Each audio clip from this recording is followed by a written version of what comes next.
Manassé, successeur et fils d'Ézéchias, ouvrait de ses chameaux, enfin domestiqués, des voies dans le désert.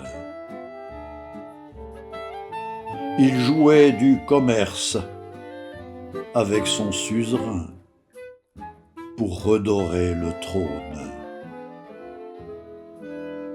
Peu importaient les dieux, puisque l'argent rentrait.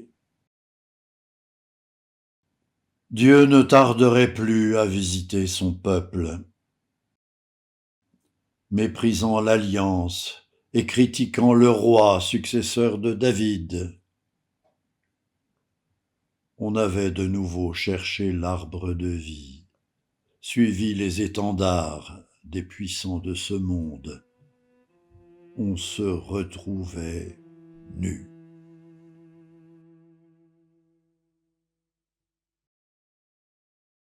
Dieu interroge Adam.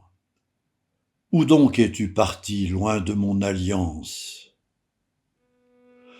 La faute est au serpent, la faute est à la femme, et la faute est à toi, Dieu, qui donna la femme en alliance à l'homme.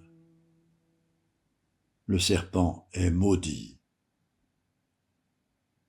et n'est plus que serpent ennemi du berger depuis la nuit des temps, et qu'il faut écraser avant d'être mordu pour sauver le troupeau. La femme d'alliance tombe de son autel et ne connaîtra plus que la domination, les naissances sans fin, vécues faute d'amour, comme des servitudes.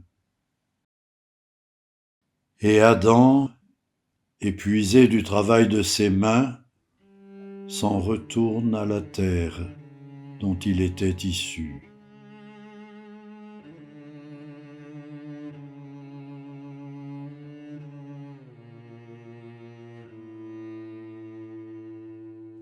Une terre promise, devenue son tombeau. Dieu, dans sa prévenance, pensait Ézéchias, avait au Sinaï donné cette alliance pour faire l'unité des tribus rassemblées. Au temps des patriarches, l'arche portait la bague qui scellait l'alliance entre tous les bergers, et on l'avait trahi. Dieu la reconduirait à nouveau au désert où il l'avait aimée.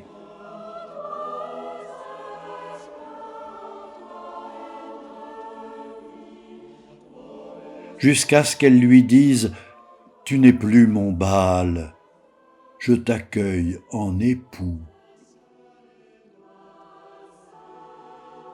Et je serai pour toi une alliance sainte. » Ainsi parlait Osée quand le peuple péchait. Une nouvelle fois, Dieu avait pardonné. Après notre péché au temps de Manassé, il avait de nouveau redonné sa Torah. L'Égypte était tombée. Israël et Juda, réunis à nouveau, vécurent dans la paix. L'Assyrien déclinant était trop occupé à sauver ses frontières pour encore inquiéter. Josias assembla l'héritage de foi de toutes les tribus réunies en sa ville en alliance sainte. Cette alliance sainte avait enfin son temple, et Yahvé y tenait la place du vainqueur. C'est lui qui, de son arche, arbitrait les combats, punissait les coupables ou donnait la victoire. Josias en faisait la Torah retrouvée dans le temple d'antan, qui depuis Manassé n'était plus qu'une ruine. Émise par le roi, elle s'imposerait à toutes les tribus.